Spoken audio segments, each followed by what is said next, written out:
Bonjour. Je voudrais aujourd'hui, on est exactement le vendredi 5 septembre 2014, exactement à 7h34, je voudrais vous parler du livre, de mon livre que je viens de publier. Le voilà, porte comme titre Va de l'avant. C'est, comment dirais-je, c'est l'histoire du parcours d'une partie de ma vie. Et en même temps, les enseignements. Bon, c'est pas uniquement mon parcours personnel, mais c'est aussi la société dans laquelle je vivais, c'est-à-dire en Algérie, et à travers des périodes très dures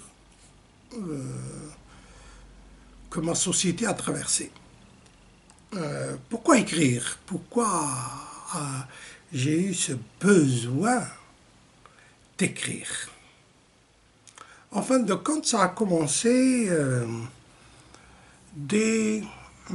au moment où j'ai quitté mon pays en 1994 et j'ai échappé de justesse aux islamistes terroristes qui ont tué beaucoup de mes amis, beaucoup d'intellectuels, journalistes, scientifiques et tout. Et j'ai eu de la chance, je m'en suis tiré.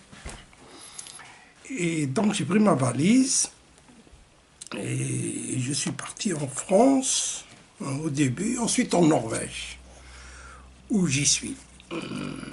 Donc ça s'est passé en 1994, j'avais 50 ans. J'ai été choqué et je voulais comprendre pourquoi ces gens qui sont sortis de la même glaise, de ma société, de mon peuple, où j'ai grandi, où mes parents ont grandi, comment ces gens-là ont voulu m'assassiner et ont assassiné des gens comme moi. Ça m'a vraiment travaillé. Et donc, ce besoin a commencé à partir de ce moment-là. Et bon, j'ai pu dernièrement, ça m'a pris 3 ans à écrire, parce que il faut gagner sa vie, il faut gagner son pain, nourrir sa famille, etc. Et donc, au début, j'écrivais entre 2 projets. Moi, je suis géologue. Donc j'ai essayé de gagner ma vie en Norvège, en travaillant 2 ans dans une société de services dans le monde pétrolier. Par la suite, j'ai créé ma propre société pour des raisons compliquées. Et donc entre 2 projets, j'écrivais un peu. Jusqu'à ces dernières années où j'ai eu la chance, entre guillemets, de ne pas avoir de projet. Et donc je me suis consacré beaucoup plus. Et là, ça m'a pris 3 ans. Donc, je l'ai rédigé. Bon, comme je suis compliqué, parce que mon chemin a été compliqué, je pense, j'ai écrit la première version en anglais et par la suite, c'est en français. Donc, je l'ai appelé Va de l'avant. Et en même temps, le sous-titre, c'est de la culture, de la tribu à la culture globale. Parce que je suis issu d'une famille tribale. Bon, et ce livre, il est divisé en 4 parties. La première partie, c'est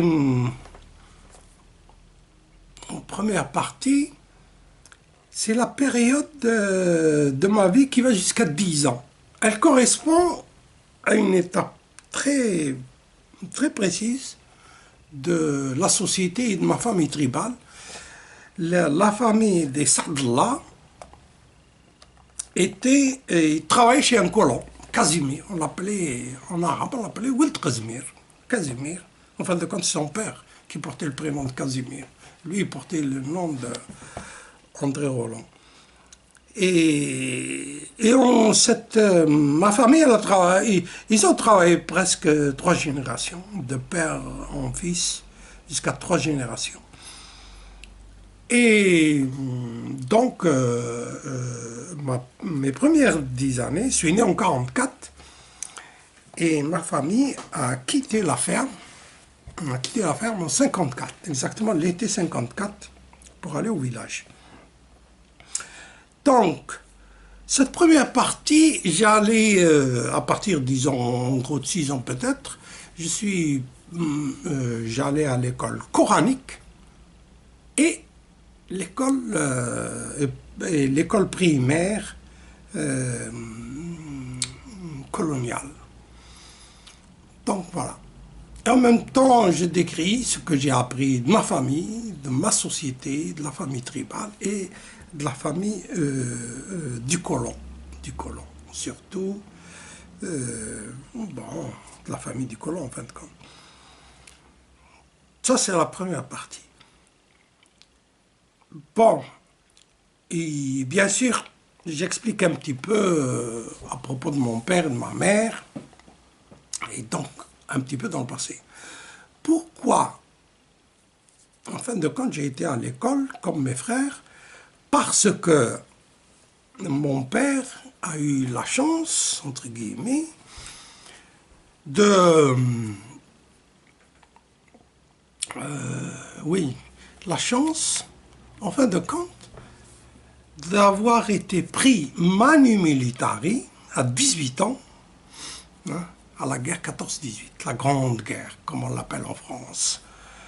Et donc, il a passé 3 ans. Il s'en est tiré.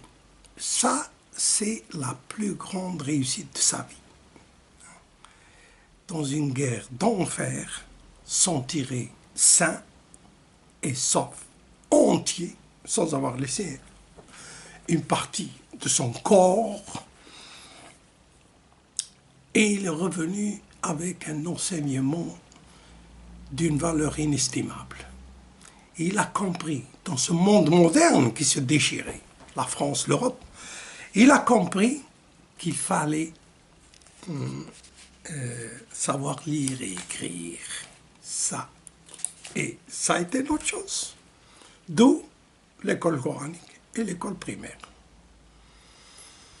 Bon, je décris dans des conditions très difficiles parce qu'il fallait faire presque 6 km à pied dans un chemin de boue en hiver et de poussière en été, matin et soir.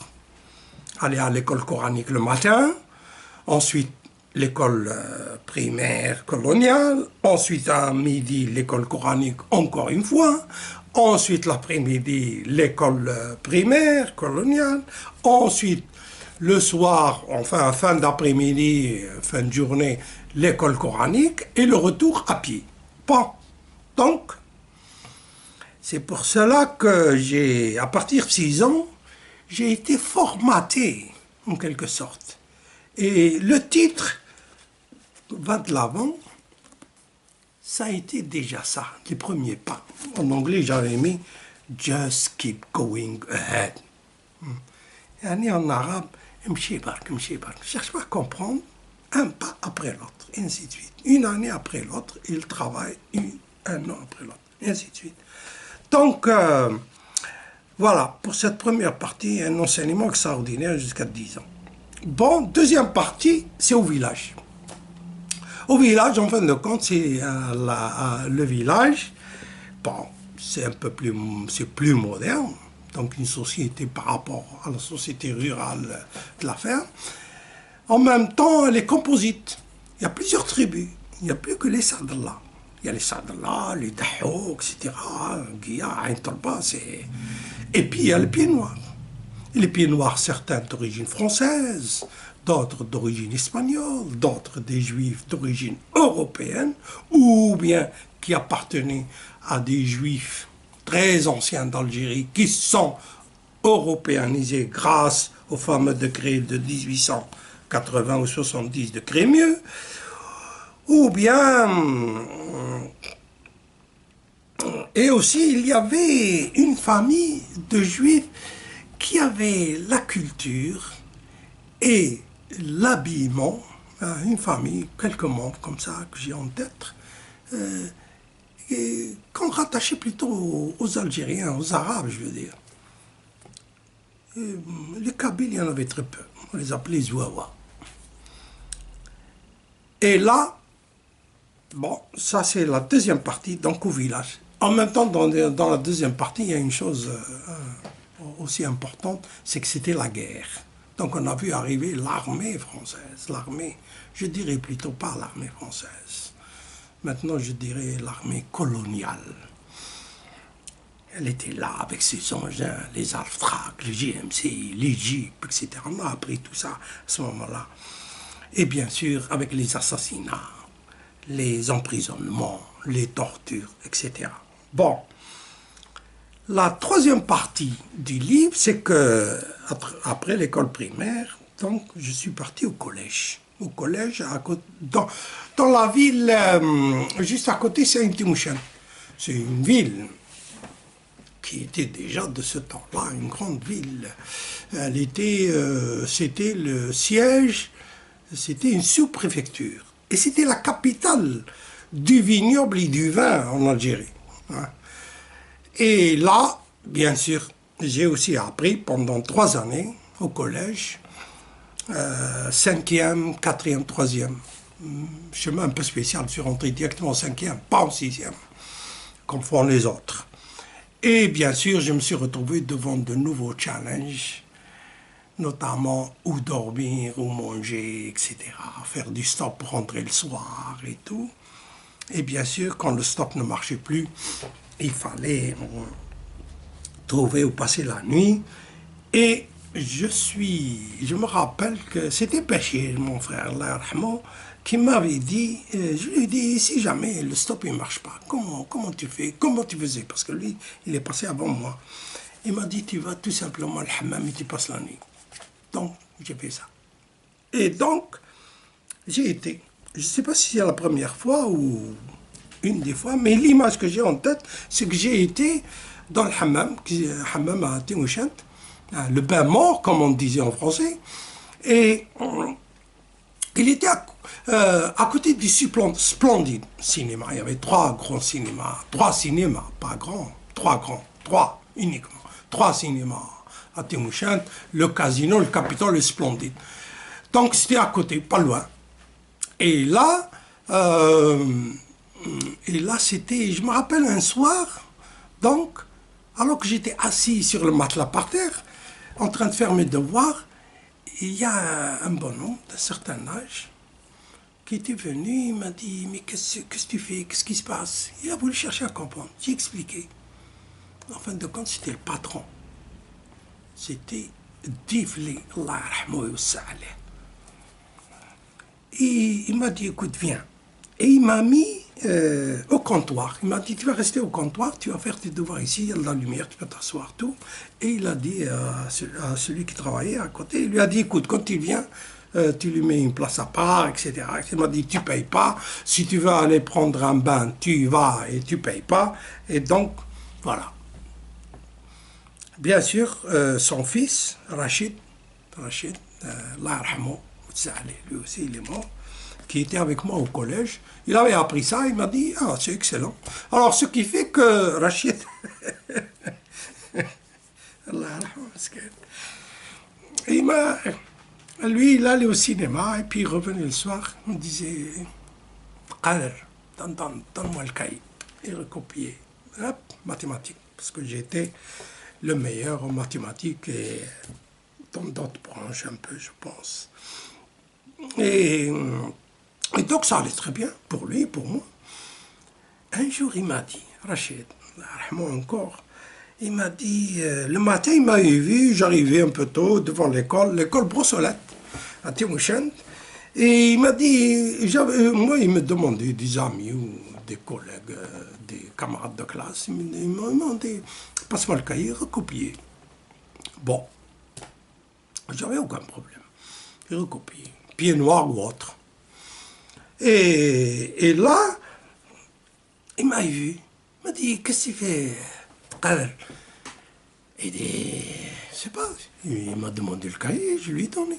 Ah oui, il m'a dit, lui, il passe la nuit à côté de sa maman, toi, tu passes la nuit le hammam, et tu lui donnes. Et qu'est-ce que tu veux que je fasse? Il m'a dit, tu le fais payer, comme ça tu vas payer la quelle de midi. La leçon a été apprise immédiatement. Bon, ça c'est une des anecdotes. Et puis, la troisième partie, c'est que à la fin du collège, j'ai passé le concours d'entrée à l'école normale d'instituteur d'Oran. Là, ça a été une année difficile. 61-62, l'OS. Donc, ça a été... L'OS a fait, je dirais, un carnage au sein de la population à Oran. On l'a échappé de justesse. Au lynchage, à l'assassinat. Et donc, début janvier, je me suis... Donc, on a quitté. J'ai quitté avec mes amis à Oran. On l'a échappé de justesse. Et on s'est retrouvé à Tlemcen. Au lycée de Tlemcen. Tlemcen, c'était déjà une ville pratiquement libérée, je dirais. Et après, bon, à Tlemcen, on a terminé l'année, cool, etc. On a vu arriver les maquisards, etc. Et pratiquement l'été, j'étais au village et là, j'ai été recruté pour travailler à la mairie, j'ai été sollicité par une unité de maquisards et j'aime bien dire que j'étais secrétaire de cette unité de maquisards qui avait pour chef Serabah.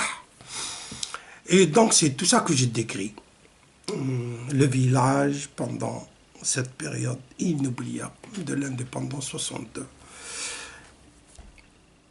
Voilà, cette quatrième partie. Donc il y a 4 parties. Bon, je termine par un chapitre où j'ai voulu quand même expliquer un peu ce que je dis, ce qu'il y avait derrière tout ça.